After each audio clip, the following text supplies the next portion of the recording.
I don't know if you've ever watched a decade of your life just, poof, go up in smoke, but that's basically what my 30s felt like.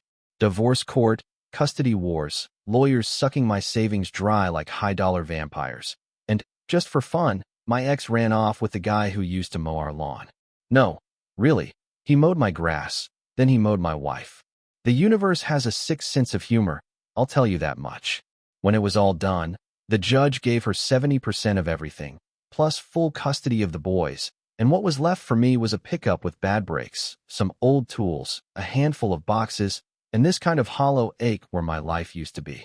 I got to see my sons once a week, but only supervised at first, like I was some ticking time bomb for having the nerve to exist.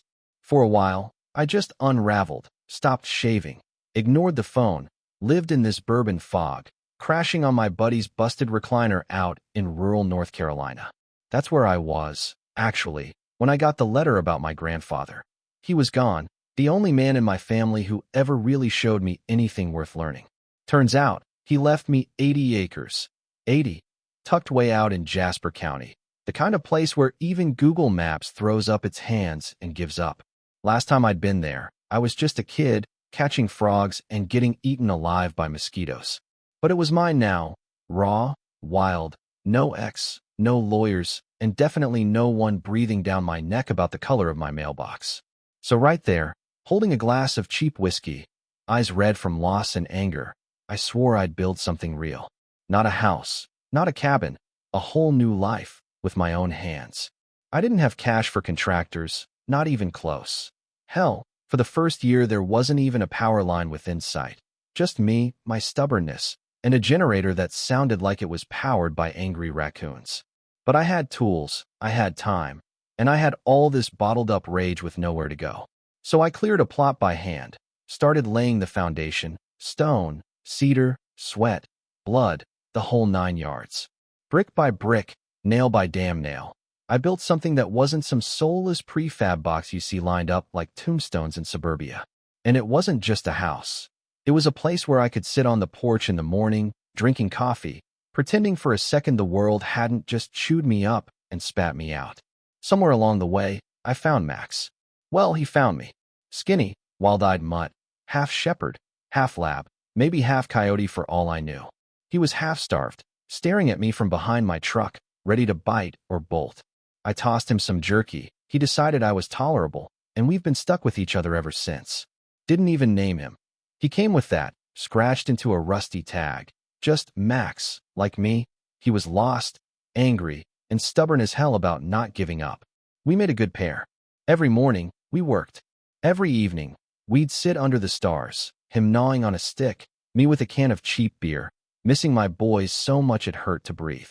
Eventually, after months of scraping by, I got solar hooked up, managed to get a spotty satellite internet connection, and called my lawyer. Made damn sure the land was bulletproof. No liens, no disputes, no loopholes, nothing. It was mine. I didn't even bother exploring all 80 acres. I mostly stuck to the middle, where the cabin stood, where the world felt safe and small enough for one busted-up soul and his dog. The rest, I figured I'd get to someday, but I should have known better. So one Wednesday, blue sky, cold wind, Max chasing squirrels like they owed him back rent. I was hauling firewood to the shed when I heard tires on the gravel. Fast, deliberate, way too clean for out here. A matte black SUV, not a speck of dust. Windows so dark you could see your own reflection. Out steps this woman. Tall, icy blonde hair. A blazer that looked like it cost more than my truck. Heels sinking in the dirt like she didn't even notice. The kind of person who looks at you like you're just a puzzle piece in their grand plan. She walks up, all business, hands me this folder like it's a subpoena. You're in violation of Oakstone Heights HOA zoning code, she says, dead serious. You need to vacate in 14 days. I stared at her. Lady, I'm not in your HOA. She smirks, says the county annexed my land last year, and if I've got a problem, take it up with them. Legally binding, she says. She spins on her heel, climbs back in her SUV, and disappears in a cloud of cologne and exhaust. Max barked once, and I think even he was offended. I just stood there, holding the folder, heart pounding like I'd been sucker punched. I built this place with my own hands, slept on concrete, fought off raccoons, Ate beans out of a can for months. 14 days? No way. I called my lawyer, guy named Clay Walker, slow southern drawl, smart as hell. Looks harmless until you put him in a courtroom. Send him the paperwork. By the next morning, he had his whole team tearing apart county records. I spent those days pacing outside the town's only coffee shop, sweating bullets, checking my phone every 2 minutes. 2 days later, Clay calls and says, "You're going to want to sit down for this." Turns out the woman, Lydia Browning, president of Oakstone Heights HOA, had filed a bogus petition to expand the HOA border. There's no record of it actually passing, but somehow, there's a stamped approval letter at the clerk's office, forged. She's got a friend in the system. If this is what it looks like, it's felony fraud.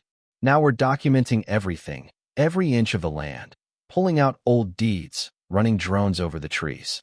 Clay sends his tech guy with 2 high-end drones, one for still shots, one for video. Max thinks they're alien birds, barking his head off until I bribe him with bacon. We mapped the whole property. My original cabin foundation lines up perfect with the old plat map, nowhere near HOA territory. But then we see it. Down in the southwest corner, past a ridge I've never even bothered to cross, there's a big, new villa, stucco, solar panels, gated driveway, the whole deal. What the hell is that? I mutter. Clay zooms in. Doesn't look like you built it. I sure didn't. So I grab Max, a flashlight, a crowbar, and hike out there. After an hour bushwhacking, we stumble on this 2-story, red-tiled palace sitting like a damn mirage. And a brass plaque, Browning Retreat. My stomach drops. Max is already sniffing at some boxes by a shed. Behind it, I find a half-buried hatch, keypad lock, venting system. Not a storm cellar, a bunker. We crack it open. I expected dust and spiders. What I find is LED lights, shelves stacked with folders, hard drives, a literal espresso machine. Clay calls it a fraud den. I call it a shrine to control freaks. HOA letterhead everywhere, lists of people, notes like evict quietly, claim violation, push zoning board. Max finally barks at a desk. I look. There's a video paused on the monitor, Lydia, glass of wine, saying he'll never find out. Once the paperwork's done, the land's ours. Now I'm seeing red. I call Clay, tell him what I found. By Sunday, he's at my cabin, dragging in a computer guy, offloading every file, every video, every dirty secret from Lydia's bunker. Zoning maps, fake signatures, a folder called Eviction Calculator. But the jackpot is the videos, Lydia, on camera, bragging about forging annexations, bribing officials, giving tours of the very villa on my land. But wait, it gets better. Couple weeks back, I'd strapped a GoPro to Max, hoping to catch some wildlife shots. Turns out, he wandered down by Lydia's villa while I was gone, and the camera caught her showing the place off to some couple, saying, "This is technically HOA territory now. The paperwork's pending, but no one's going to challenge it." Then she looks right at Max, calls him that mutt, says he peed on her porch last time. Every word on video. Clay nearly drops his coffee. This is gold. We have her. Video, metadata, you, and a dog with better investigative instincts than most lawyers. We back up everything, 6 ways to Sunday. But Lydia isn't backing down. Now she's filing emergency motions, wants my cabin demolished, claims Max is a dangerous animal, threatening the community. The judge schedules a hearing, and Clay just grins, says, "Let's let the dog do the talking." Day before the hearing, Clay comes by with a copy of Lydia's forged annexation map. GPS coordinates don't even match. The idiot copied them from some farm 2 counties over. That night, I grill Max a steak. He's earned it. But Lydia's not done yet. 2 nights later, headlights at the edge of the trees. 3 guys in matching shirts, measuring tape, clipboard. "You Eric Foster?" the big one asks. "We're here for the scheduled teardown." I look at the order. Same forged signature, same bogus letterhead. Before I can say a word, Max lunges, grabs a mouthful of the guy's jeans, doesn't break the skin, just makes his point. They freak, drop the clipboard, and just then, a cruiser pulls up. The sheriff, Clay having already tipped him off with the real paperwork.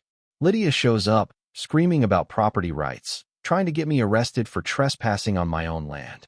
The sheriff, big calm guy named Carson, looks at her and says, "Ma'am, not only is this not your land, but we have evidence of forgery, trespassing, and attempted fraud." She tries to blame Max, but Carson's already watched the body cam footage. Dog responded non-lethally to a threat on his property. That's not aggression. That's home defense. He cuffs Lydia right there. Her hired crew disappears so fast you'd think they saw a ghost. Now the dominoes fall. Lydia's hard drives, her video diaries, her eviction calculator, all in the hands of the prosecutor. They find a file listing 34 families she targeted, complete with fake violations, phony citations, even scanned letters from people begging for mercy. One woman wrote about having nowhere to go with her disabled son. Another man's plea ends mid-sentence, like someone cut him off. Word gets out fast. Video of Lydia getting arrested, Max sitting calmly like the world's fluffiest witness, makes the rounds online. #JusticeDog trends for days. Memes of Max in sunglasses, sniffing out the fraud. Even the judge laughs when the dogcam video is played in court. Lydia's lawyers throw everything they can. Videos were illegal. Dog violated her privacy. Demolition violates her copyright. Judge doesn't buy a word of it. Then the county calls. Turns out Lydia's villa was built without permits, next to a protected watershed. Emergency demolition order lands on my lap. Monday morning, we bring in the excavator. I press the button, watch her little kingdom collapse in a cloud of dust. Max jumps out, pees on the last pile of rubble, trots back like he's clocking out for the day. Lydia gets 15 years, fraud, trespass, perjury, racketeering, animal cruelty for trying to poison Max with spiked treats. He never touched them, smart dog. HOA dissolves. Neighbors start dropping by with pies. Kids play fetch with Max. And for the first time in a decade, I feel like the land is finally breathing easy again. Built a fence, not to keep folks out, but to welcome them in. Called it Max's Field, dog park, benches, water fountains. All dogs welcome, except Lydia's. First Sunday in June, whole town turns out. Max lets a little girl hug him like Santa Claus. Her mom smiles, says, "Thank you for standing up for all of us." I just nod. Sometimes the best stories aren't about what you build, but what you save. And that's how a mutt, a war vet, and 80 acres of stubborn land beat a fake queen and her HOA army. One nail, one bark, one very good dog at a time.